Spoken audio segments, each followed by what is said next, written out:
Ya lo vimos un poco de esto. Ahora, ¿recuerdan cuando Dios hizo algo así como lo que estaban haciendo ahorita con la plastilina?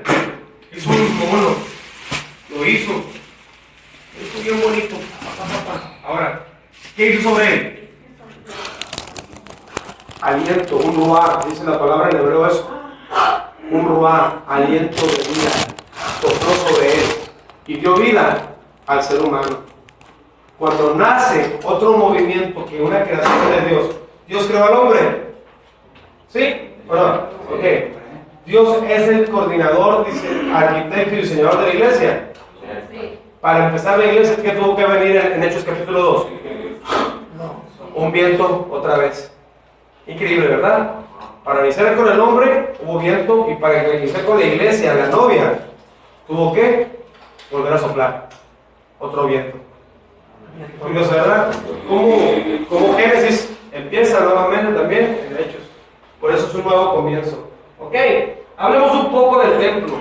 A hablar del templo, los escritores bíblicos hacen uso de varios símbolos para hablar de los componentes de la edificación de este templo, que corresponden a los materiales necesarios para la construcción de una estructura terrenal. Por ejemplo, todo edificio necesita unos cimientos sólidos.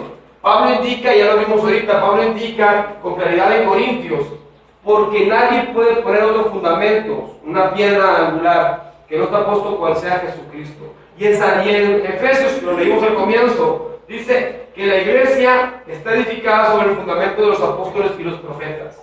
¿Queda claro? Pablo usaba metáforas. Y necesitamos entender esto, ustedes que son estudiantes de Biblia, que ya vieron un poco de hermenéutica. Ustedes ya conocen símbolos, ya conocen metáforas, ya conocen alegorías, ya conocen algunas cosas para poder interpretar lo que es la iglesia, lo que es algún otro objeto que Dios quiere hablar con ustedes. ¿Sí me explico? Ya interpretan, al punto de esto, ya más o menos interpretan algunos simbolismos, ya deben de interpretar algunas metáforas. ¿Queda claro? Amén. Ahora, otro punto. La metáfora del templo, porque esto es una metáfora. No solamente esto es un templo que hemos construido aquí en la iglesia de Castillo, tenemos un templo de la iglesia de las Cortinas, tenemos un templo de la iglesia de Villa Juárez, tenemos un templo. Escúchame esto. Son auditorios, son edificios. Pero cuando la Biblia habla, es hablar de una metáfora del templo, del Espíritu Santo. Añade una seguridad mayor con respecto al hecho de que el Espíritu de Dios habita en la iglesia tanto, ¿cómo dice? Somos la iglesia corporativa aquí. Somos la iglesia que está ahorita colectivamente. Ok, pero me voy a este cuarto, yo a este lado, yo solo. Acá, yo soy la iglesia individual. Acá yo oro, acá yo danzo, acá yo respeto con Dios, acá yo estoy individualmente. ¿Me doy a entender? La iglesia es colectiva, pero también yo como templo del Espíritu Santo soy la iglesia individual. Y eso me da a entender que tengo una gran responsabilidad allá afuera. Por ejemplo, Pablo le pregunta a los creyentes de Corintios: ¿no sabéis que vosotros, que sois templo de Dios y que el Espíritu de Dios mora en vosotros? ¿Hablándole a qué? El templo de Dios, el cual sois vosotros, santo es. Este pasaje se dirige a Pablo de una manera corporativa y toda la frase está en ¿qué? En plural. En plural.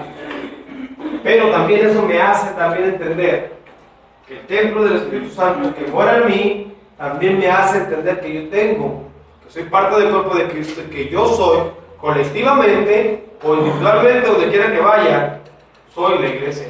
Yo tengo una frase que le digo a los hermanos de allá de la iglesia de Villa Juárez. Ahorita aquí somos la iglesia reunida. Inmediatamente que usted salga allá afuera del campo misionero, usted va a ser la iglesia esparcida. El día de ahorita se va con su familia, se va mañana al campo, va a trabajar, y usted es la iglesia esparcida. Individualmente usted tiene que moverse, pero sigue siendo la iglesia.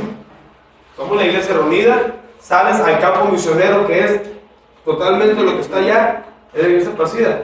Y me encanta porque entra con la visión de la iglesia de Dios. Parte de la visión de la iglesia de Dios dice que la iglesia de Dios tiene como misión y visión perpetuar con el evangelio. Perpetuar, a mí la palabra perpetuar me hace sentir así como si tuviéramos un taladro largo. Me gusta, ¿has visto los taladros largos con broca larga? Ok, parecita, está muy durita, pero tengo un roto martillo aquí y dice que no se puede atravesar y estás ahí y vas metiendo el taladro hasta que haces el orificio y dices, estoy perpetuando, estoy metiéndome hasta lo más duro, porque yo soy una iglesia unida, colectivamente o individualmente en mi labor como iglesia de Dios. Yo que represento a esta organización, y necesitamos hablar de esa parte, donde creo que vamos a quedarnos bien suave. Yo tengo una responsabilidad en meterme hacia adentro. Hace poco yo estaba leyendo sobre la iglesia de Roma. Caray, el modelo de la iglesia de Roma. ¿Alguien escuchó la frase que decía, donde hay un romano, ahí está Roma? ¿Nunca escucharon hablar de eso? En la época de la conquista de Roma, Roma antes de conquistar, ¿saben? Los romanos ya tenían una estrategia de avanzada, pero para eso no tenían que llegar primero con ejércitos. Primero llegaban y empezaban a mandar gente a Roma. Maestros, artesanos, todo lo que tuviera que generar una influencia dentro del pueblo. Los romanos llegaban, la iglesia Roma, o Roma, llegaba y pues mandabas un carpintero, el carpintero te trabajaba al concepto romano y empezaba a hacer mesas, sillas, todo lo que fuera de madera al estilo de Roma. Llegaba, si era maestro, educador o algo que tenía que pensar entre con la gente y todo el rollo, hacer cosas que tenía que hacer, educaba al sistema romano. Por lo tanto, donde quiera que iba un romano, ahí estaba Roma, en su influencia, en el arte, en la educación, en la política y así. Así que cuando llegaban los romanos, ya llegaban con fuerza, contaban la mentalidad y la influencia de esos pequeños pocos que estaban ahí. Pues somos romanos.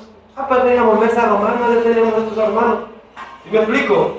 ¿Por qué no hay tanto en la conquista de Israel? ¿Por qué no hay mucha lucha de que hay la guerra de los judíos contra los romanos?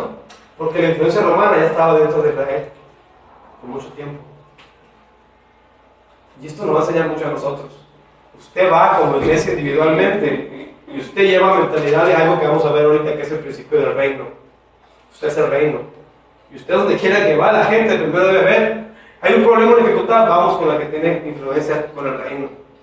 Y cuando se haga algo, la gente tiene que llevar esa influencia. Entonces es increíble, ahorita vamos a ver un poco de eso. Queda claro, somos colectivamente o individual la iglesia. El Espíritu de Dios no se limita solamente a llenar de poder a la iglesia para que sirva, sino que también al habitar en ella le imparte ¿qué? En el soplo, en el ruaj, Dios puso vida. La iglesia es un organismo vivo. Ok. Por consiguiente, hay un sentido cierto en el que se deben hallar en la iglesia esas cualidades que ejemplifican su naturaleza. Es decir, apréndase mucho esto. Una iglesia que tiene vida, ¿da qué? Da fruto. Da fruto. Esto es un punto que nos va a quitar muchas ataduras, muchas cosas mentales que tenemos nosotros para etiquetar o juzgar congregaciones o simplemente para etiquetar o juzgar cristianos. La Biblia lo dice que por sus frutos los conoceréis. Y nosotros todavía seguimos peleando que si el pantalón es cristiano o no es cristiano, que si es bueno esto y esto otro. Por sus frutos los conoceréis. Por sus frutos. El Espíritu Santo está en la congregación, está donde 2 o 3 en mi nombre, ahí está Él. Pero una de las cosas que tenemos que entender es que si es una iglesia que tiene vida, el Espíritu Santo viene, capacita, enseña, pero las grandes cosas que vamos a ver va a ser esto. El fruto del Espíritu. Si no hay fruto, ahorita vamos a ver mucho, ahorita vamos a debatir bastante y espero que quede claro, pero estoy primeramente terminando ya con las características de la naturaleza. Pueblo, cuerpo y templo. ¿Ok? Templo del Espíritu. La iglesia es templo del Espíritu. Ahora, lo cual es evidencia de la realidad de que la iglesia anda por qué. No podemos juzgar con nuestros ojos carnales cosas espirituales. Tenemos que ser espirituales para poder juzgar las cosas del Espíritu. Ay, caray, ¿cómo está eso, pastor? Si usted dijo en la clase pasada que no llegamos a un punto de nivel de santidad acá. Escúchame bien. Quien conoce la voz del Espíritu es guiado por el Espíritu. Quien habla con el Espíritu en la mañana sabe bien que Dios es Espíritu. Sabe bien que de repente el Espíritu dice, ¿qué pasó aquí? ¿Alguien ha leído el libro de Buenos Días, Espíritu Santo? Se lo recomiendo. Un librazo que mucha gente dice, qué benijín, se pasó de lanza. Pero el libro tiene muchas cosas increíbles. ¿Cómo entender la voz del Espíritu Santo? ¿Alguien ha leído Cuando Dios susurra tu nombre de Max Lucado? Ese libro me hizo llorar de lágrimas, la verdad. Estaba tan... Cuando el hermano Felipe me conoció, yo creo que me conocí ya verdaderamente en la librería, ¿verdad? Yo llegué con unas fachas increíblemente cholo, ¿verdad? Pero yo llegaba, más que música, llevaba a comprar libros. Llegaba con Manolita, la empleada, y Manolita, ¿qué me recomiendas hoy? Y compraba un libro, compraba otro libro. Le metí mucho intelecto en mi cabeza y sigo comprando libros. Ahora lo leo con más detenimiento y todo. Pero me informé tanto. Hasta que llegué a Buenos Días, Espíritu Santo, algo sucedió dentro de mí. Cosas que no entendía, las empecé a comprender.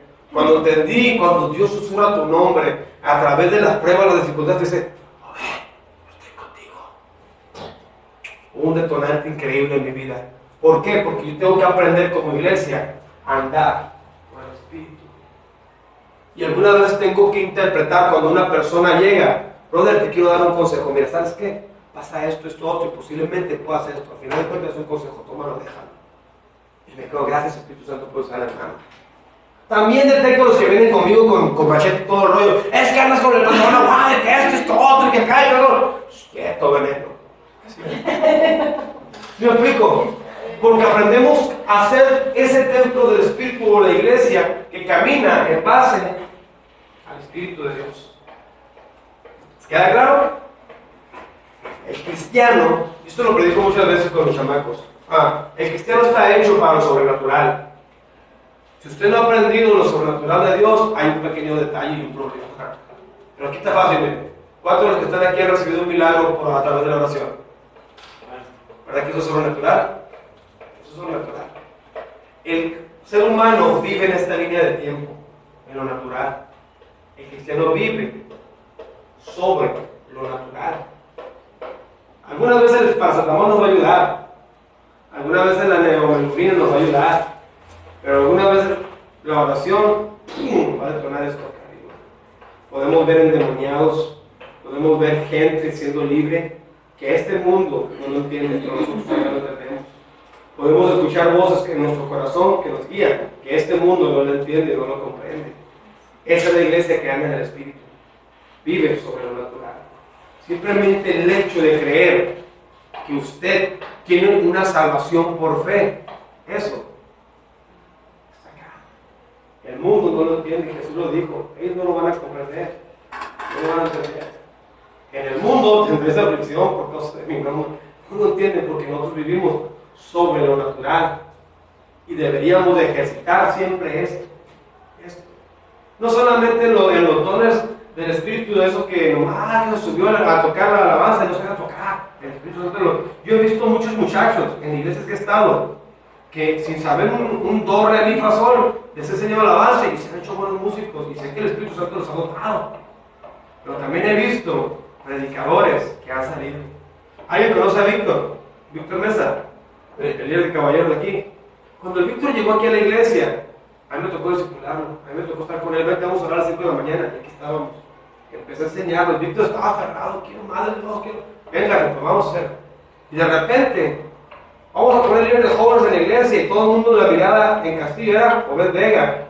Y dijeron, el Chiquis, el Víctor, yo he visto gente brincarme, he visto gente que me he ganado para Cristo, y se fueron al seminario primero que yo, se fueron así a pastorear primero que yo. Yo tuve que esperar mi tiempo en mi momento. Pero yo terminé la carrera, ¿no? Pero he aprendido bastante de la vida, de que estando esto que está aquí, he aprendido a dar, discipular, y algunos me han brincado. Y en eso hay un goce, de saber que uno edifica gente a la hora del ministerio. Y desde antes, ya lo estaba, antes de ser pastor, ya lo estaba haciendo. En la universidad, cuando llego a la universidad y me convierto en Cristo, yo empecé a tener una célula, no de nuevos creyentes, de puros caídos, igual que yo. Puro caído. ¿Dónde saca tanta gente? Él iba a la iglesia fulana, él iba a la otra iglesia, él es hijo del pastor, él es esto otro, y así. ¿Cuántos tienes? Como 25. Ándase paseando. Y Pues en mi célula, nos reunimos martes y jueves, si quiere caerle. No, pues tuvo que ir a otras iglesias. Algunos regresaban a sus congregaciones, otros se fueron de la ciudad. Pero empecé a darme cuenta, desde muy temprano, que Dios me empezó a utilizar, porque empecé a conocer su voz, empecé a entender a esto. Y esto, hermanos, es una parte primordial de la iglesia. Ser líderes espirituales. Hay un libro que se llama Liderazgo Espiritual, no me acuerdo bien el nombre, tiene dos libros este cuate. Después le voy a decir el nombre, pero Liderazgo Espiritual. Ese libro rompió mi cabeza a entender mi responsabilidad dentro de la congregación colectiva, a servir y tener discernimiento del Espíritu. ¿Está bien? Entonces la iglesia es un templo del Espíritu. Usted donde quiera que va individualmente, usted es templo del Espíritu Santo. Cuando nos juntamos, el templo bien previamente edificado tiene que llevar crecimiento. ¿Sí me explico? Cuando un grupo de creyentes llenos del Espíritu Santo se juntan, se reúnen, Hechos capítulo 2, Hechos capítulo 4, Hechos, si usted ve el libro de Hechos, un grupo que va creciendo. Yo no veo de crecimiento ni con la persecución. Por eso le estoy pidiendo, lean el libro de Hechos. Entiendan la evolución y el desarrollo de la iglesia. De repente, hasta el capítulo 13 empezamos a ver: apartan a Bernabé y a Saulo, los quiero para una obra diferente. Nace el ministerio misionero. Y ahorita vamos a ver de eso. La iglesia visible y la iglesia invisible. Vamos a ver un poco de eso ahorita más adelante. ¿Cómo es que detona esto? ¿Cómo es? La iglesia fue evolucionando y cada vez yo veo el libro de Hechos, un crecimiento. Los años 70, México, la iglesia evangélica era apenas el 1% a nivel nacional. Hoy, para 1914, tengo la estadística hasta el 2014, somos el 3.7, la iglesia va creciendo. 3 apenas, brother. Es un número bueno. Los católicos empezaron a hacer, se nos está yendo mucha gente, y los católicos sacaron una campaña: católico, vuelve a casa. ¿Me tocó escuchar eso en la radio, en la televisión? ¿Por qué? Empezaron a salir gente de la verdad. Pero lamentablemente las últimas estadísticas nos están mezclando con la iglesia, con todos los que son, todo lo que no sea catolicismo, nos están tratando como iglesias protestantes o evangélicas. Y hacer un número más inflado, ¿no? Pero para el 2014 ya estábamos a 3 puntos y feria. No, 2004, después 2014, pero el 2004. Oye, recuerdo muy bien esas fechas. ¿Sí me explico? La iglesia en México, a pesar de su religiosidad y todo, está avanzando. Pero 3.4, vamos avanzando. Es un buen número a nivel nacional. Hay una iglesia, me llama la atención. También estuvo dentro del, yo conocí al pastor después, estuvo en Intercesores por México, lo escribieron una vez en testimonio de lo que el Espíritu. ¿Alguien se acuerda del librito ese, el folleto de Intercesores por México, que sacaba Vino Nuevo? Vino Nuevo sacaba un libro de intercesión y hablaba casi de puros testimonios que estaban pasando en México a través del poder del Espíritu Santo en la iglesia. Y cuentan de una iglesia en Pachuca que se convierte el cura. El cura se convierte al evangelio y dentro de la iglesia empieza a predicar la verdad y se convierte en la congregación y son expulsados de la iglesia, del templo. Vamos, háganse, todos son cristianos, son católicos, y tuvieron que rentar un lugar y se siguen congregando. Creo que se pida Peredo, el que es pastor. Y yo lo conocí en un congreso de avivamiento como testimonio de lo que estaba sucediendo. Un cura convertido al cristianismo. ¿Se me explico? Y toda una congregación detrás de él. El Espíritu Santo se mueve de muchas maneras y es la base de la iglesia. Es la base. Él está en la iglesia, Él está en medio de nosotros, Él está aquí ahorita. Y posiblemente dices: a la torre, ¿qué importancia es que yo ande en el Espíritu y que dé fruto? Yo no puedo criticar a la iglesia vertical, yo no puedo criticar a la iglesia ancla si no veo frutos. Pero veo escuelas teológicas dentro de esas escuelas, veo misiones, veo evangelismo en las calles, veo lo que están haciendo. Pero es que sus fachas, que su ropa, que su manera de vestir. Yo no soy nadie para juzgar. Una cosa sé, las modas pasan. Pero esas iglesias que están hechas para una iglesia de 33 años hacia abajo, van a evolucionar y van a crecer un día. Van a llegar a los 35, 36, donde van a cambiar su manera de vestir, su manera de ser. Porque la madurez que son, los va a generar. Pero el propósito de Dios es alcanzar una iglesia del menor de 33 años. Vengas como vengas, son los lemas. Ven tal como eres, ¿sí o no? Y ha sido una polémica la iglesia del cine, ha sido una polémica la iglesia Ancla en Tijuana, ha sido una polémica en la iglesia Dulam en Hermosillo, iglesias juveniles, pastores jóvenes que están escribiendo libros. Pastores jóvenes escribiendo libros. Ahorita van a ver por qué. Explico. Mientras la iglesia esté dando fruto, yo no soy nadie para decir, es que andan en la carne por cómo se visten, andan en la carne por los tatuajes, andan en la carne por los aretes. Va a llegar un tiempo que van a decir, tengo que cambiar porque mi trabajo me lo está exigiendo. Tengo que cambiar porque tengo que madurar, ya soy padre, tengo que hacer esto. Yo una vez soñé esto. Ya me veo, decíamos cuando estábamos raperos. Los que no saben, tenía un grupo de rap. Y toda mi vida era de vestir como rapero y como cholo. Pero hubo un tiempo que dijimos, imagínate cuando estemos viejitos y sigamos vistiendo como raperos. Dijeron, yo me quedé, yo estaba consciente que un día iba a cambiar. No sabía cuándo, pero empecé a cambiar. ¿Saben cuándo cambié?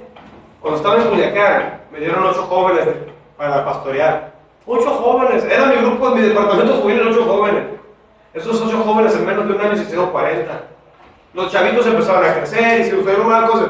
Y de repente no teníamos carro y teníamos que agarrar pecera. Sobre primero peceras. Volteé para atrás y volteé a ver mis morros. Mismo pantalón guapo que yo, misma camisa guanga que yo. Y empecé a ver casi 40 o 20 entre hombres y mujeres. Súbanse a los primeros 20, los siguientes 20. Y allí el Espíritu Santo me dijo, ¿qué pasó? ¿Estás haciendo bien tu trabajo? Allí en la parada del camión, mientras estaba haciendo los morros, el Espíritu Santo trató conmigo y me dijo, hey, ¿qué rollo? ¿Tienes que cambiar o tienes que cambiar? No quiero que la iglesia que vendan, porque digan que la iglesia de los cholos de Lorea. Ahí en la parada de camión se subieron, me subí sentadito, tranquilito. Esa semana fui a comprar un pantalón más decente. Esa semana empecé a cambiar de ropa, de camisa. Y todo el mundo empezó, ¿qué le picó? Y paso a paso empezamos a depurar el sistema de vestimenta de lo que el pastor era, joven. Cuando salgo de esa iglesia, duré como 3 años ahí. Dejé cosas 60 jóvenes, pero ya un poquito más formalitos, ¿no? ¿Por qué? Porque no soy yo, es el Espíritu Santo. Entonces, ahorita vamos a ver un poco más de lo que estamos hablando de la iglesia moderna. ¿Queda claro? Cerramos el punto. Somos el pueblo de Dios, somos el cuerpo de Cristo y somos templo del Espíritu Santo. Otras imágenes que vemos en la iglesia, alegorías, hablemos un poco de lo que la hermenéutica nos enseña. Yo sé que ustedes son bien buenos para esto, sé que tuvieron buenísima función en esto. Además de los modelos de imágenes de la iglesia, un tanto trinitarias que vimos ahorita, pueblo de Dios, cuerpo de Cristo y templo del Espíritu Santo, hay muchas metáforas bíblicas que nos ayudan a ampliar nuestra perspectiva sobre la naturaleza de la iglesia. ¿Ok? Ahí tengo 4. ¿Qué será esto? El sacerdote representando las 12 tribus. El sacerdocio de Cristo. Muy bien, Rolando, ando con todo. ¿La iglesia cómo? La novia. ¿Dónde hace la novia? O la esposada de Cristo. Luego, el rebaño de las Chivas allá de Guadalajara, el mejor equipo de México. El rebaño de buen pastor. Y luego dice los pámpanos, los de la vid verdadera. Ahora, esos son unos cuantos que solamente están ahí claros. Son ejemplos de las diversas maneras en las cuales las escrituras representan la composición y los distintos rasgos de la única iglesia verdadera. ¿Sí? Compuesta por... Ahora descríbanme otros ejemplos que ustedes recuerden. Otros recuerdos que ustedes... La Biblia, ¿qué me enseña de la iglesia? ¿Qué es más? Aparte de ser la novia, el sacerdocio, la vid, el rebaño, la sal, muy importante, la luz. Ustedes son la luz verdadera, ustedes son la luz en medio de la oscuridad, ustedes son la sal, si la sal pierde su sabor. Somos vasos también dice. ¿Somos qué? Vasos. Vaso, la iglesia es un vaso, ¿qué más? El cuerpo de Cristo lo dijimos. Todo lo que no hemos visto. Metáforas bíblicas que hablan de la iglesia. A ver, hermanos, dejen andar su cabecita de la iglesia. De hecho, hay una parte donde Cristo habla algunas metáforas en Mateo, que empieza a decir, La lámpara. la lámpara, somos testigos, la iglesia es un testigo, ¿qué más? Las monedas. Heraldos, Heraldos son importantes. Uy, sí es cierto, la de heraldos también es importante. ¿Qué más dice la Biblia sobre la iglesia? Real sacerdocio. Ya lo dijimos ahorita. atalayas. Atalaya. ¿Sí saben qué es una atalaya? Sí. Alguien que está. En el Antiguo Testamento, ¿qué encontraríamos dentro de los salmos sobre la iglesia?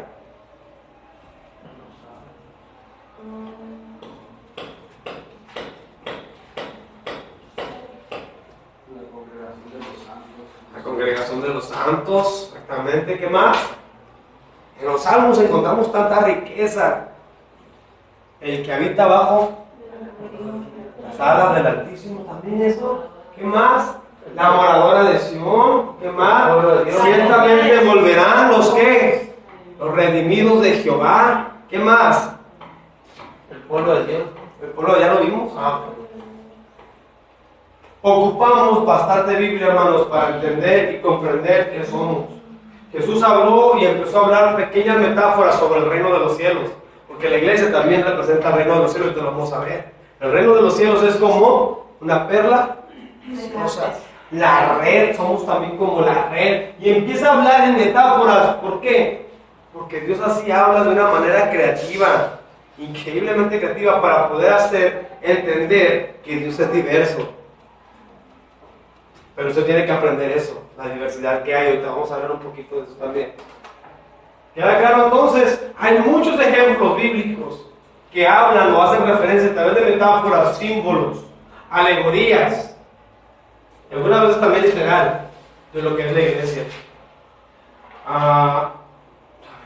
Apocalipsis también habla bastante de la iglesia, habla totalmente de todos nosotros ahí. Entonces, es cuestión de echarle un poco de la hermenéutica. ¿Dónde dijimos? La palabra hermenéutica, qué importante es cuando leemos la Biblia y aprendemos a entender los conceptos, contextos, marcos teóricos, todo lo que representa, encontrar tanta diversidad de cómo Dios estaba hablándole a ese diseño precioso llamado iglesia. ¿Verdad? Okay. ¿Quiere que prenda un aire? Sí, Vamos a prender uno nada más para que nos quede. Dijo el hermano Abraham que se había quemado los dos, hermano. No le han dicho nada. Pues se quemaron, pues no se quemaron. No, pues ahí prendió uno. Según esto le estamos prendiendo nada más uno. A lo mejor Pablo piensa que se quemaron porque no llegaron las pastillas. Sí, pues yo le dije que le dije, no checaste la pastilla, pues no le dije que aquí La bajamos. ¿Viste? Hasta aquí cerramos la parte entonces de iglesia como todo eso que hemos visto. Pueblo de Dios, cuerpo de Cristo, templo y otras imágenes. ¿Ok? Ahora hablemos de la iglesia como algo que nos da miedo. La iglesia universal. Uy, ay, ay. Hablamos de la iglesia universal. ¿A poco? ¿Qué se le viene a la mente lo primero que dicen cuando escucha palabra iglesia universal? Católico, ok. Y ahora que sale la iglesia universal de los hermanos que dijiste, que acuñó el nombre. Y son muy inteligentes en acuñar ese nombre. Bastante inteligentes.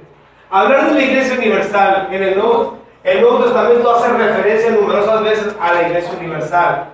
Ahora, cuando Cristo hace una proclamación y yo edificaré mi iglesia, esa palabra eclesía naturalmente está generando iglesia universal. Porque universal tiene que ver con cero fronteras, con cero distinciones. Pero tenemos un problema bien grande.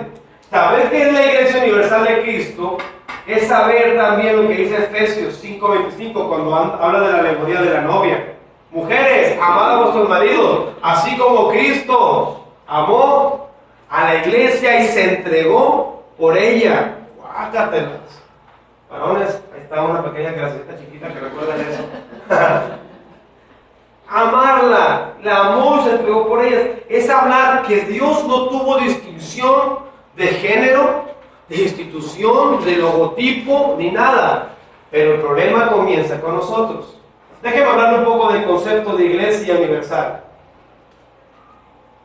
A ver, si léemelo, si acaso bien, fuertemente. La Iglesia Universal incorpora en sí a todos los creyentes genuinos, sin tener en cuenta las diferencias geográficas, culturales o de denominación. Son los que han respondido a Cristo con fe y obediencia, los que ahora son miembros de Cristo y por consiguiente miembros los unos de los otros. Cuando Jesús narra, voy a edificar mi iglesia, voy a darme a morir por ella, Jesús no estaba viendo distinción. Los que pusieron distinciones y divisiones fuimos nosotros. Es que unos son de Apolos y otros son de Pablo. Ahí empezaron las primeras. ¿Se acuerdan de eso? Es que los judíos y los gentiles, la iglesia judía y la iglesia gentil. Jesús se entregó tanto por judíos como por gentiles. Y Pablo lo recalca. ¿Sí me explico? Dios tenía un plan increíble en su organización, es decir, que solamente los creyentes genuinos, sin diferencias geográficas, culturales o denominacionales. Hasta el día de hoy tenemos un concepto difícil para poder entender el tema universal. Lamentablemente, lo perdimos. Pero los que sabemos que somos iglesia hoy, cambiamos un poco nuestra perspectiva. Ahora, ok, esto no soy esto. Yo soy la iglesia de Cristo. Porque pertenezco a una denominación llamada Iglesia de Dios. Aunque pertenezca a un distrito de Villa Juárez, aunque pertenezca al distrito de Obregón, sigo siendo la iglesia. ¿Sí me explico? El problema es que nosotros metimos todas esas divisiones. Pero, hay todo un pero, ¿no? En todo eso. Pero, algunos círculos se usa la frase Iglesia Universal de manera intercambiable con frases como Iglesia Ecuménica, Iglesia Católica, porque católico significa universal. Aunque el significado más simple de los términos ecuménico y católica es universal, la forma en que se han usado esas palabras históricamente implica diferencias sustanciales. La historia marcó otro camino. La historia marcó que nuestros conceptos se cambien. Hay un libro que se llama, de George McDowell, que se llama La Nueva Tolerancia. George McDowell, antes de hablar al tema tolerancia, o al concepto de tolerancia, habla un poco del regionalismo, de cómo se cambian los conceptos de un lugar a otro. Pero la palabra tolerancia en los años 70 era muy diferente a los años 80, años 90. Tolerancia en el concepto más viejo era decir, te respeto hasta tal punto. ¿Sí? Te tolero, te aguanto, te respeto. Te respeto, pero no te permito que entres a mi vida, no te permito que entres a hacer cambios. Hasta ahí era cerrado tolerancia en los años 70 hacia abajo. ¿Sí, verdad, hermana? ¿Sí, hermana Cido? Ah, ¿qué te papá? Yo soy de los 80, yo soy X para acá. Yo todavía tenía ese concepto, pero de repente llega la división generacional y tolerancia es ahora te acepto tal y como eres, ven, no te problema.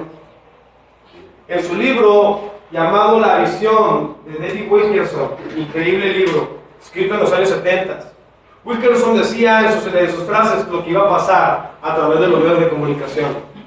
Vamos a ver homosexuales dirigiendo a naciones a través de la televisión. Vamos a ver a través de la literatura cómo los homosexuales van a dominar toda la cultura, decía. Y la iglesia no va a hacer nada. Ya lo había dicho, lo había profetizado en la visión Wilkerson.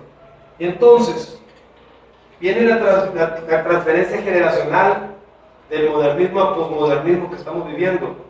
¿Y qué hemos visto ahora? ¿Quién gobierna los medios de comunicación? Los homosexuales. ¿Quiénes son los mejores, los que modelan el arte en todos lados? ¿Quiénes? Y nosotros decimos, te toleramos. La nueva tolerancia que habla McDowell habla de eso. Cómo hemos aceptado tantas cosas que no son permitidas ni por la Biblia. Que no son ni permitidas por la Biblia. Lo hemos aceptado. Habla de cómo se iban a sacar la oración de las escuelas y sucedió en Estados Unidos. Los nuevos cortes de pelo ahí para el peluquero, ahí, donde ahí viene. Ahí viene todo ese tipo de cosas, como la tendencia la marcan los homosexuales. El control político. El control político. De hecho, para no pecarle tanto y no darle tanto, la Iglesia Católica. Hay un libro que habla sobre creado por los homosexuales también. Y no tarda mucho, porque esto es una tendencia y tuvieron que entrar Movimiento Ciudadano, Nueva Alianza, Convergencia, y muchos líderes políticos de ahí son homosexuales. Y del PRD salieron de cruces muchos. Y dijeron, vamos a mover el tapete, cambiar la ley hacia el movimiento LGTB. Y eso sí tiene que ver bastante. LGTB, el movimiento de lesbiánico, lésbico, homosexual. Entonces, si llegas a tener que cambiaron los conceptos, como cambia este. Universal era lo original que Cristo tenía. Yo tengo una iglesia universal única, que no tiene barreras en género, regionalismo ni nada. Pero, ¿quién dominaba la época de Jesucristo? Los romanos. La Iglesia Católica Romana empezó a meter cristianismo con paganismo y empezaron a hacer una mezcla de cosas. Llegó Constantino, el emperador que era cristiano, porque tuvo un encuentro con la divinidad en Jesús y le dijo, te voy a dar este triunfo a través de esto. Si ganas esta batalla, me la vas a dar a mí en honra. Ganó la batalla y honró a Jesucristo y el emperador se hizo cristiano. Entonces, mientras se acaba, aunque sabes que estamos mal en esto, dijo Constantino. Voy a hacer algo. Voy a convertir a toda la parte de Constantinopla en cristiano. Y Constantinopla era la región más importante de aquella época. Estoy hablando de historia universal. Y dijo Constantino, ok, todos aquellos que se hagan cristianos, se conviertan al cristianismo, no van a pagar impuestos. ¿Qué les parece? Y toda la gente que dijo, hagámoslos cristianos. Hagámonos a la iglesia de que Constantino quiere. Y Constantino hace una mezcla. Constantino se mete con los políticos, se mete con los religiosos, se mete con todo. Háganla a la manera que yo quiero. Y hace una iglesia y empieza a haber una división completamente y empiezan a acuñar los términos de ya no universales, sino con la iglesia de Constantinopla, la iglesia de esto, hasta llegar a acuñarse en la frase iglesia católica romana, que es lo universal. Pero en medio de todo eso, la iglesia de las catacumbas, ¿se acuerdan que hablamos de la historia? La iglesia de las catacumbas, el verdadero cristianismo que estaba muriendo como mártires, estaba propagándose como no tienes idea, como si fuera drenaje, por debajo de todas las aguas. La iglesia estaba avanzando. ¿Sí me explico? La iglesia nunca paró. Hay un tiempo en la historia de la iglesia del cristianismo que se llama la época de la oscuridad. ¿Dónde estaban los creyentes en esa época? ¿Dónde estaban? Porque la iglesia católica romana gobernó todo y el concepto se acuñó bastante. ¿Me explico? Por ejemplo, cuando alguien habla hoy de la iglesia ecuménica, normalmente se está refiriendo a una organización que está compuesta por varias denominaciones unidas alrededor de creencias o prácticas comunes o de ambas. Mucha gente, yo me he dado cuenta, hasta en Facebook, cuando dicen la palabra ecuménico, hacen un relajote completamente. Yo acabo de postear hoy en la mañana un pensamiento católico. No tiene sustento bíblico, porque los católicos lo usan mucho, solamente cambian unas cuantas palabritas. Y estoy esperando a ver qué debate se hace ahí en mi muro sobre nada de este mundo se mueve sin que Dios mueva las hojas de los árboles. ¿Se acuerdan de esa frase? Es una frase acuñada católica, no tiene sustento bíblico, pero tiene una realidad. ¿Sí o no? Es soberanía de Dios. No tiene sustento bíblico, pero es un pensamiento. Yo le cambié un poquito las palabras ahí, a ver qué onda. Estoy esperando a ver cuántos me tiran por Facebook. ¿Alguna vez le dije que no quiere que haga?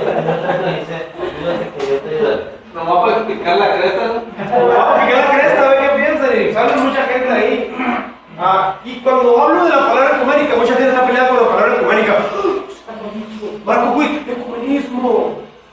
Es ecuménico, Marco Witt. Y hablamos de tantas cosas, de varias personas que la han regado. Ahora dime, ¿tú nunca la has regado? La regamos muchas veces.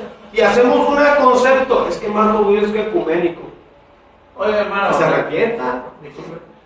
He oído que ahí en el video dice que le dicen mucho a Jesús Adrián Romero que es homosexual y que tiene un grupo de jóvenes que tocan con él, pues, y que son homosexuales.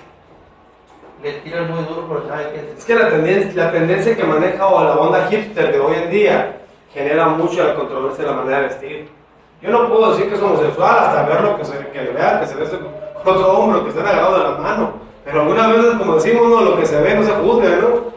Ahorita vamos a hablar un poco, más o menos de eso. Entonces, yo no soy quien para juzgarlo, por los frutos los conoceréis. Yo tengo tiempo que José Daniel Romero no lo sigo, ni lo guío, ni me interesa. Yo conocí a José Daniel Romero persona en Ciudad Juárez. Yo le coordiné dar conciertos aquí acá, y la verdad, es un hombre que yo, bonito ministerio, cantó muy bonito, pero mi respeto a tu rollo y mi rollo acá. ¿Sí me explico? Ahora, entendiendo esto entonces, por varias denominaciones alrededor, el término católico esencialmente se ha convertido en sinónimo de la Iglesia Católica Romana.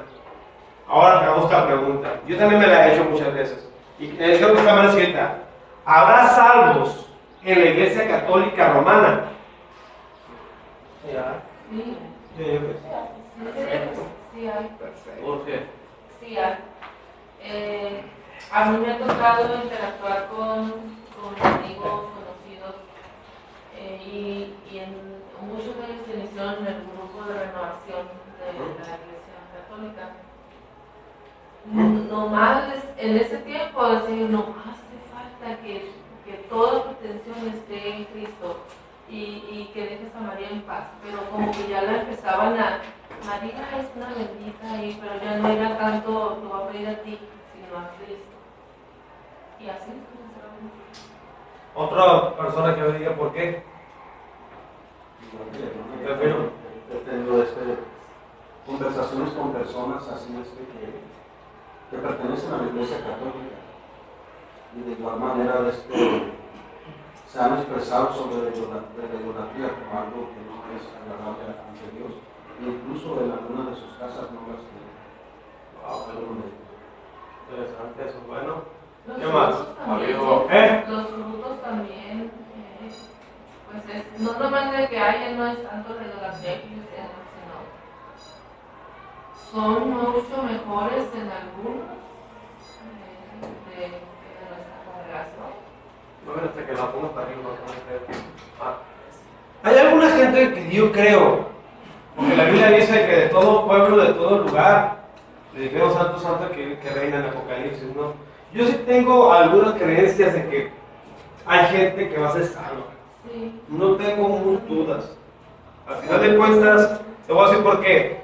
Un día estuve predicando en un pueblo llamado Melchor Ocampo, creo que se llama, allá en Ciudad de Juárez para arriba, casi llegando a la sierra. No había iglesia cristiana en la comunidad que fuimos hasta arriba, no había iglesia cristiana. Predicamos, nuestra labor fallida de evangelismo fue nomás, vamos a hacer un día que vamos a predicar y ganar almas. No teníamos a qué dejarles allá a la gente ni nada. Y hubo gente que recibió un milagro, recibieron a Cristo en su corazón. Y luego, ¿a dónde los mando? Siga Jesús, le dijimos, siga congregándose, busque una manera de tener un contacto con Jesús. Y dijo, ¿sabes qué? No, sí fui a la iglesia, lo único que había en ese lugar era la iglesia cristiana, pero él aceptó a Jesús. Y le dimos una parte, un discipulado express, rápido, sobre lo que era así. Yo no sé qué habrá pasado con esas personas, pero que tuvo sinceridad en ellos, que recibieron un milagro de sanidad y que le dimos el evangelio de verdad. Llegó, pero lo único que hay ahí era una iglesia católica. Tenga un contacto con Dios cada día. Tenga un contacto, mejor que le dimos todo eso. Le dimos un discipulado que traíamos rápido, le dimos todo lo de las imágenes, también tenía que ver con eso. ¿Qué va a pasar con eso? Por eso la Biblia dice también, fíjate, en Romanos, ¿cómo irán si nadie les predica? Y aún en muchas culturas, mucha gente por necesidad y porque nuestro ADN necesita un contacto con una divinidad, buscan a Dios de una manera equivocada, errónea, etc. Yo sí creo. Ayer en la otra clase, esto fue tema de debate donde dijeron, no creemos. Yo ayer estaba reflexionando porque creí que era parte de la tarea. Y dije yo sí pienso que estoy en acuerdo con lo que menciona la autora y en el papel que nos dieron. Y me recordaba cuando Samuel iba a ungir al sucesor de Saúl.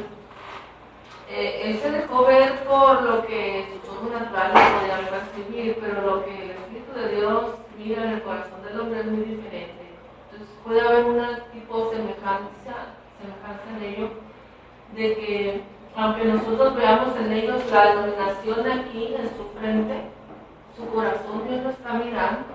No puede ser un impedimento para Cristo poner el Espíritu Santo en ellos y la luz de la verdad en su corazón, aunque sea diferente. El día de ayer vi un video yo de un sacerdote católico danzando y cantando cantos que normalmente cantamos en las congregaciones. Entre ellas ese canto que dice, no sé si la iglesia subió o el cielo bajó. Y se miraba tan gozoso el hombre, bien contento. Y yo me puse a ver los comentarios y la mayoría de los comentarios de los cristianos evangélicos es, nos están copiando. ¿Qué espíritu de Dios puede hacer eso? Yo digo, ¿cómo no pueden tener temor de Dios de criticar y juzgar algo que no conocen? En unos sí están como de alguna manera tenemos, desde que empezaron con eso de vuelve a casa, ¿no? El católico. Sí hay unos católicos que están haciendo la invitación como el changuito. Pero hay otros que sí lo están haciendo de corazón. Hace años atrás yo provoqué, Isabel les tocó hacer lo de con los jóvenes, el salir con cartelones.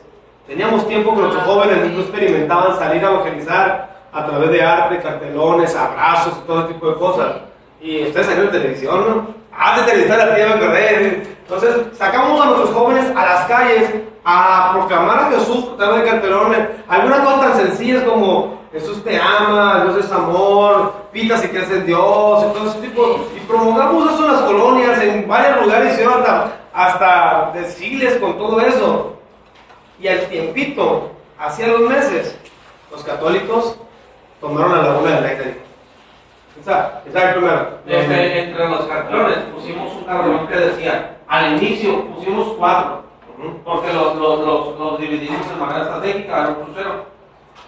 Y entre los cartelones de todo este show había cartelones que decían, con la frase repetida, pues, si ocupas iremos por ti, detente. Sí, es cierto, o sea, la gente se paraba. No se da cuánta gente se paró. La gente se paró, quebraron por la calle, eso también lo hacíamos mucho seguido. ¿Cómo le llamamos nosotros? El orar en la calle por gente. Mili.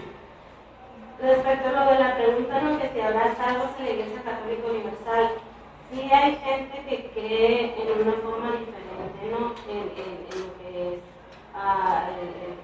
Dios y la salvación. Ajá. Nada más que yo sí he visto, por ejemplo, que la Iglesia Católica hace esas cosas, copia mucho, ¿no? En cuestión del Espíritu Santo hay hasta grabaciones que tienen y que les dan a los creyentes y las están escuchando hasta que se aprenden las lenguas y ellos hacen esas cosas, ¿no?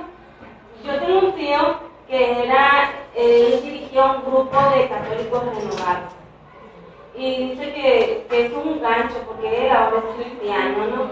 Es un gancho, dice, que nos atrapan, o sea, sí nos voltean un poquito, nos hablan más libremente, pero de alguna u otra forma nos atrapan allí. Entonces, en la cuestión de que si hay o no hay salvos, sí, yo creo que sí hay personas que creen en lo que nosotros, o tienen la misma convicción que nosotros y que necesitan ese empujón para que puedan encontrar ellos la total libertad, ¿no? En la salvación. Un día dijo una predicadora que me quedó con la boca abierta, no, en el cielo nos vamos a dar tantas sorpresas que no te imaginas. Son unas sorpresas increíbles que no te imaginas, porque Dios es el Dios. Dios es Dios. Dios es Dios. Ayer una niña de 14 años en el otro grupo, esta misma clase, por, no, que nos compren a nosotros y todo el rollo. Y la chavita dijo, una niña de 14 años. Y todos también tenemos tanta idolatría aquí dentro de la iglesia. Seguimos arrancando la idolatría dentro de la iglesia. Idolatramos un púlpito, idolatramos el templo, cuando la labor de la iglesia afuera.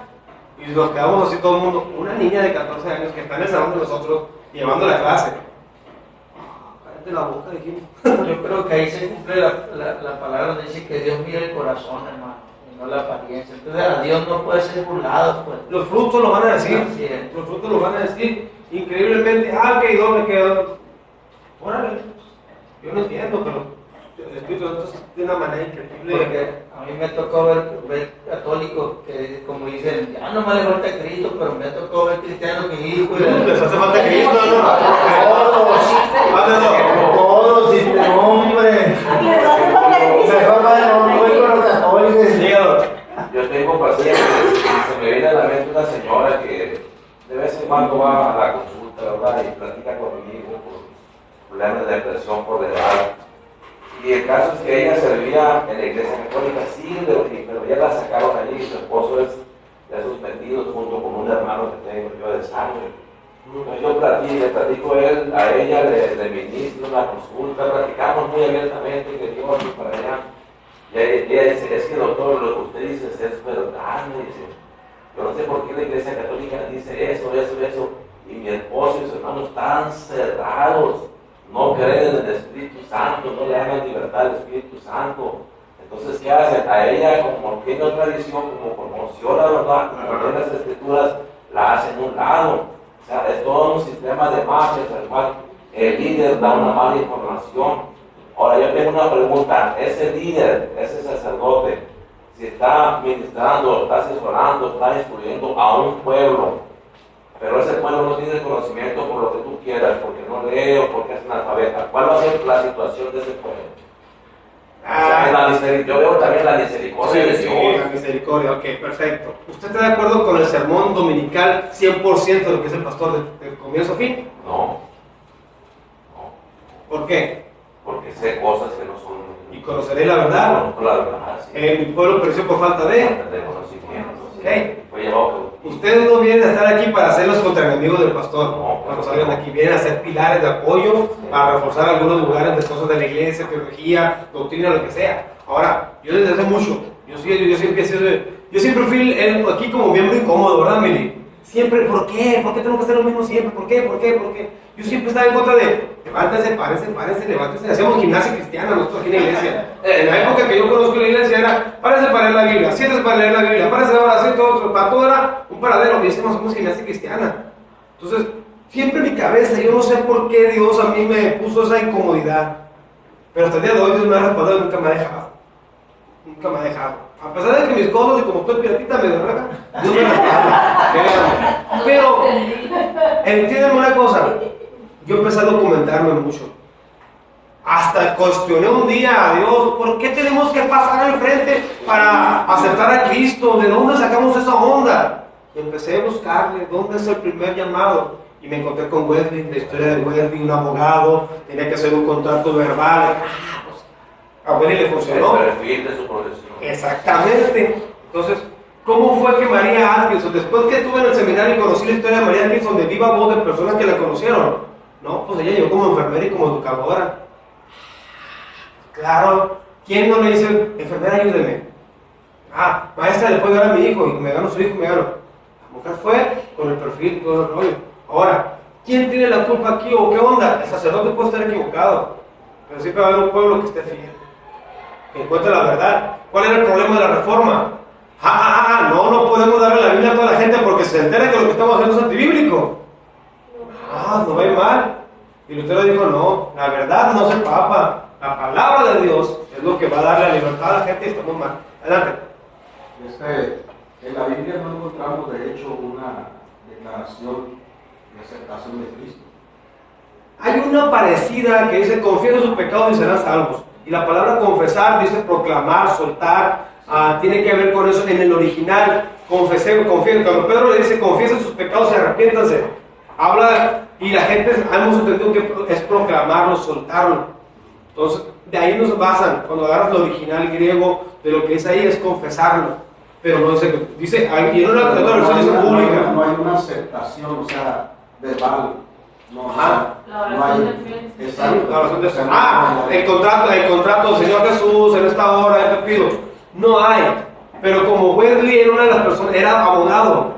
Wesley empezó a utilizar lo que él sabía con su perfil. Ok, usted confiesa que la regó, ok, vamos a poner la Biblia aquí, y confiesa y decía la verdad. ¿Confiesa usted públicamente que va a decir la verdad y la verdad? Lo confieso. Entonces tenían que hacer algo en su perfil que le funcionara en el momento. Recordemos esto, Wesley nace a través de una decadencia nacional, la economía, la política, había defraudado todo y esta ya la palabra de esperanza, Cristo. Ah, caray, se convirtieron, está pasando algo increíble, ¿cómo le hago? Pues, Juan, Carlos, ¿qué hacemos? Los dos eran abogados.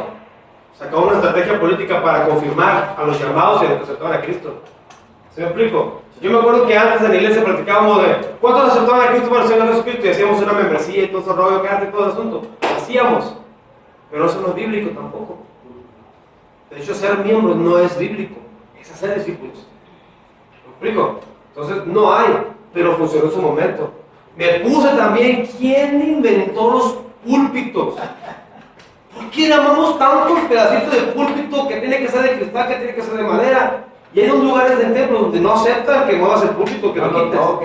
No lo toques. Y me pongo, ¿dónde nació el primer púlpito? Y le encontré la historia. El primer púlpito sí fue de madera, ¿cierto?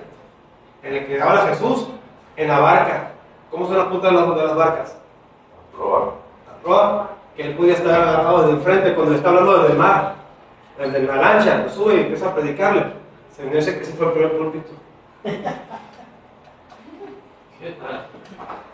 Yo le he buscado, no creas, yo siempre me he cuestionado muchas cosas que la iglesia practica y algunas cosas que también he practicado que también de repente digo, acá me he documentado, pero tengo que tener desde dónde y te busco la Biblia y encuentro eso. Y hay cosas que funcionaban en su tiempo, en su momento y que son buenas, como sé que hay cosas que ya no funcionan. ¿Sí me explico?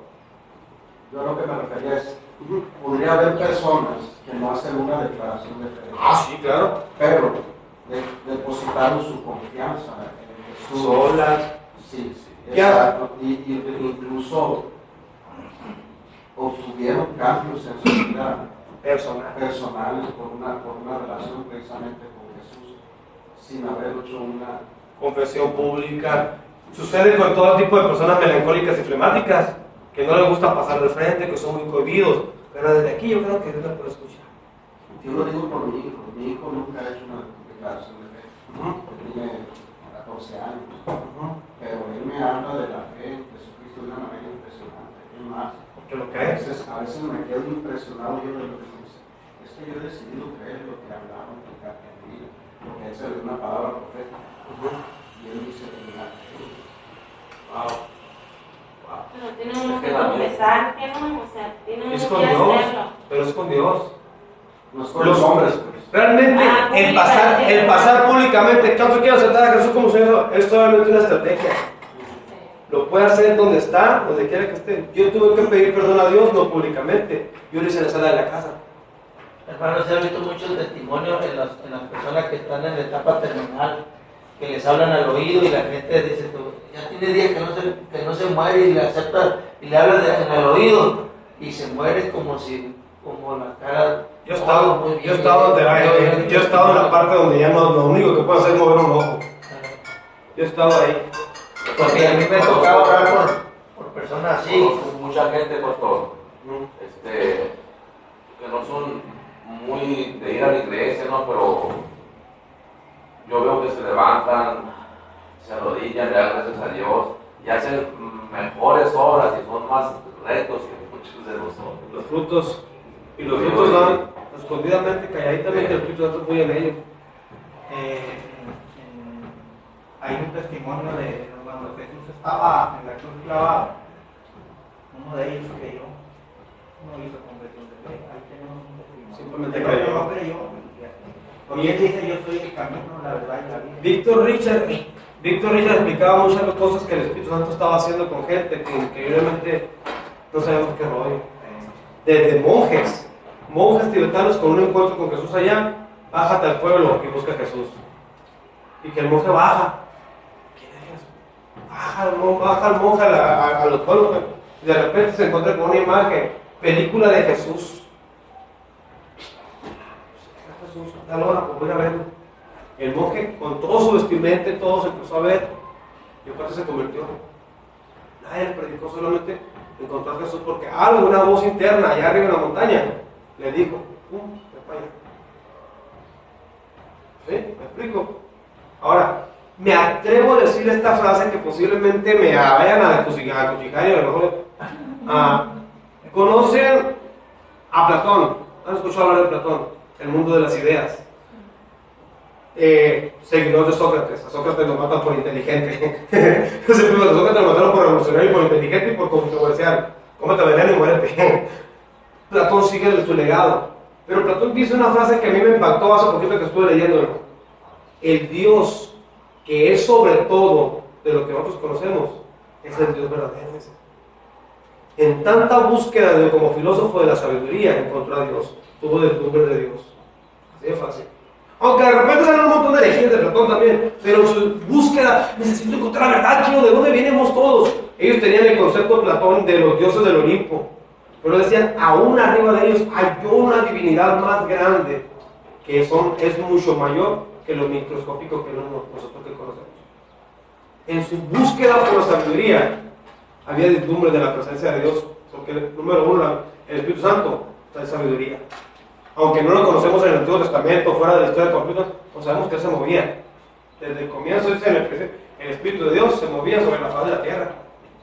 Y dotó a hombres con una inquietud. ¿Por qué? ¿Se me explico? Entonces, queda claro entonces que Dios, el término universal de la iglesia originalmente era acuñado para todo creyente, sin importar región, sin importar lugar. Cristo dijo, voy a edificar una iglesia originalmente nacionalmente. Idealmente la iglesia local debería ser una pequeña iglesia local, debería ser una pequeña réplica de la iglesia universal. Es decir, debería estar compuesta por personas de todas las procedencias, culturas raciales o étnicas y diferentes niveles socioeconómicos que han nacido de nuevo y comparten en común la consagración de la vida del señorío de Jesucristo. Ya vamos a ese punto, gracias a Dios. Gracias a Dios tenemos niveles socioeconómicos diferentes. Todo. Yo estuve en una iglesia. Estuve de pastor de tiempo completo un mes en Ecuador. La mejor iglesia de Ecuador, Capilla del Valle. Les contratan como pastor. En un mes empezamos a chambear y a conocer gente. Pero la iglesia está ubicada al lado de un cementerio. Está el seminario, la iglesia, cementerio y Cachabamba. Cachabamba era la colonia de alrededor.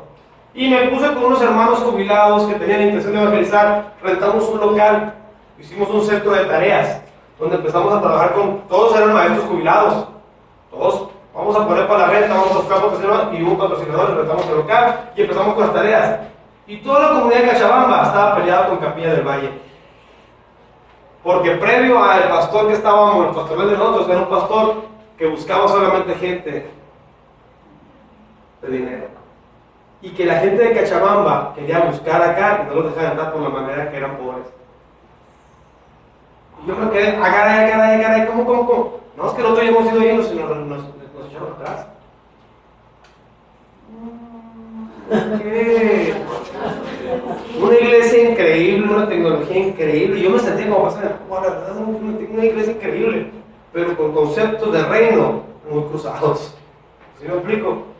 Yo estuve así, y gracias a Dios por las iglesias donde tenemos personas de procedencia de culturas raciales. En esa iglesia, curioso, Cachabamba no entraba dentro del concepto, pero sí entraba las etnias de acá de arriba del Perú. Llegaban chavos cristianos de etnias donde ellos no pueden cortarse el pelo, porque eran líderes de las etnias, con el pelo larguísimo, y algunas veces entraban al templo sin camisa porque así era su cultura. Y llegaban al culto y estaban ahí los chavos adorando a Dios sin camisa y con la greña larga que cada.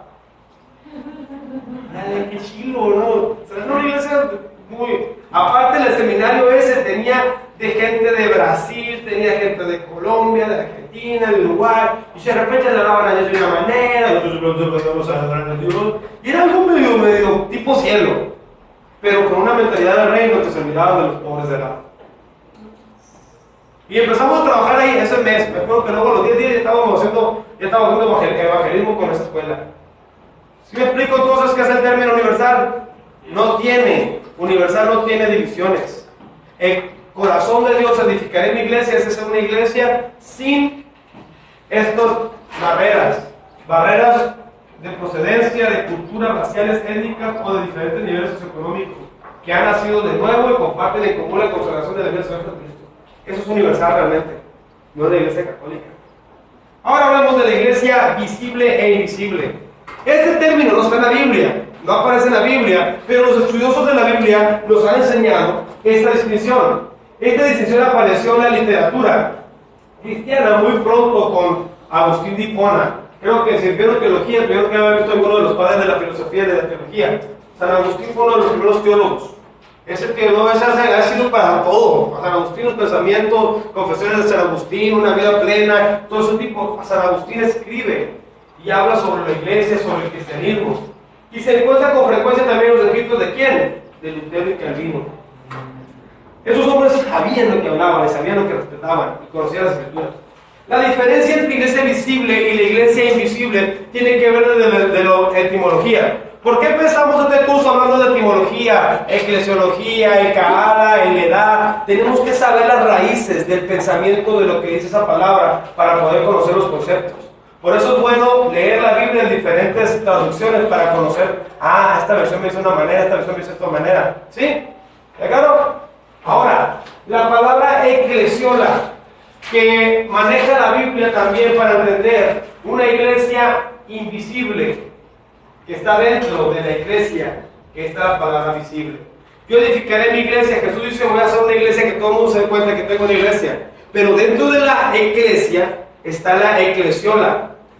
¿Qué curioso yo? Iglesia, eclesiola. La eclesiola es la iglesia invisible. Vamos a edificar la iglesia.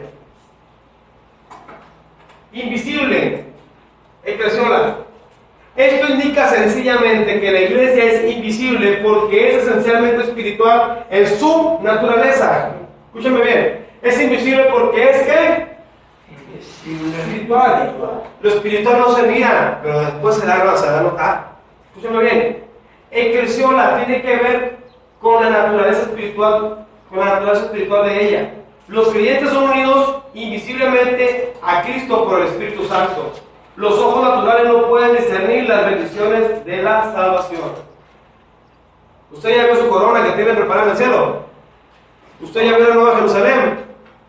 No. No. ¿Usted ya vio todas las promesas que tiene en la Biblia y ya las tiene al alcance?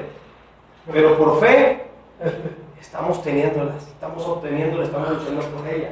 No obstante, esta iglesia invisible asume una forma visible en la organización externa de la iglesia terrenal. Estoy hablando de la parte donde nosotros como iglesia, nuestra fe, el Espíritu Santo nos une para conocernos. Yo sé que usted, hermano Manuel, es mi hermano en Cristo, porque la sangre de Cristo lo lavó, lo perdonó, lo edificó, lo fortaleció y está aquí. Y eso me hace hermano con Él.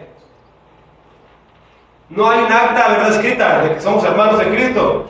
No hay un acta que digamos, Manuel Palma, hijo de Dios, Obed Vega, hijo de Dios. No hay un acta. Pero lo visible de lo espiritual a mí me hace que un día estaremos con el Rey allá en el cielo. Yo adoro a un Dios invisible. Mi adoración es interno, es dentro de la congregación. ¿Se acuerdan que le dice, los auditorios son buenos, pero lo que pasa aquí adentro de la iglesia también es buena? Pero tenemos que buscar que lo invisible también se convierta externo. La gente nota quién adora. Yo me doy cuenta quién lee la Biblia, ¿sabe? Los pastores nos damos cuenta quién lee la Biblia. Número uno, porque cuando la lees y sabe lo que está leyendo. Yo me doy cuenta quién ora interno, porque cuando lo haces externamente, batalla. Este hermano no tenemos oración algunas veces. Lo interno da a conocerse. No hay nada oculto que no salga a la luz, hasta las cosas buenas. ¿Sí me explico? Hasta las cosas buenas. Una persona llena del Espíritu, ¿tú crees que no se va a notar? Es que no se nota leguas. ¿Queda claro lo que es la iglesia invisible? Es todo aquello que se practica, es la que se practica todo lo que es dentro, comunión de los santos, comunión con Cristo, adoración, tiene que ver con salvación. La salvación es personal, nadie me va a decir, no tengo un papel que me diga, ya eres salvo. Pero tengo una fe que me mueve en el Hijo de Dios. ¿Y qué es la fe? Según Hebreos